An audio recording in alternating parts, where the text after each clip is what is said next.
Hello guys, welcome to share बाजार। पर तो नंबर्स के लिहाज से एक बड़ा वीकेंड था। आईसीआईसीआई बैंक के नतीजे आ चुके हैं।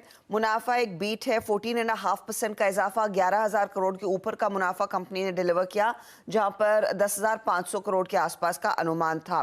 ब्याज से आय 7% बढ़कर आई है। ये इनफैक्ट हल्का सा मिस है, लेकिन आप इनलाइन कह सकते, क्योंकि 19,579 करोड़ का अनुमान था, 19,553 करोड़ की डिलीवरी हुई है। मार्जिन्स जो हैं वो 4.36% के आसपास दिखाई दे रहे हैं वर्सेस 4.4%। एसेट क्वालिटी में थोड़ा सा सुधार है, ग्रॉस एनपीए और नेट एनपीए लेवल पर। स्लिपेजेस थोड़े से बढ़ते हुए दिखाई दिए, करीब 15% का इजाफा, और लार्जली किसान क्रेडिट कार्ड का प्रेशर देखने को मिल रहा है, जो कंपनी ने डिटेल्स शेयर किए हैं अपनी कॉन कॉल में। डिपॉजिट्स में वृद्धि है 15% ईयर ऑन ईयर, लेकिन क्वार्टर ऑन क्वार्टर एकदम फ्लैट है।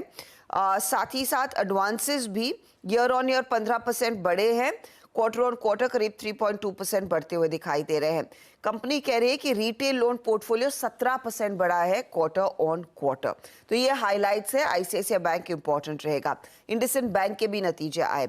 नेट प्रॉफिट 2% बढ़ा है, 2171 करोड़ पर, उम्मीद से कम है आंकड़ा।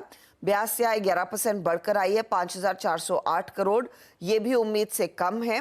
ग्रॉस एनपीए 2% पर आया है। एसेट क्वालिटी में थोड़ी सी स्थिति बिगड़ रही है, वो चिंताजनक है। आई थिंक पहली दफा कंपनी का जीएनपीए हिस्ट्री में इतना बढ़ता हुआ दिखाई दिया है। मार्जिन्स आप देखिएगा 4.25% वर्सेस 4.26%, उसी रेंज में है, लेकिन थोड़ा सा प्रेशर बना है। पंजाब नेशनल बैंक के नंबर्स पर भी आज मार्केट रिएक्ट करेगा, और पीएनबी के नंबर्स से ज्यादा गाइडेंस ज्यादा इंटरेस्टिंग है। तो नंबर्स में प्रॉफिटेबिलिटी 1.5 गुना बढ़कर आई है, 3,251 करोड़ पर। ब्याज से आय में 10% का इजाफा।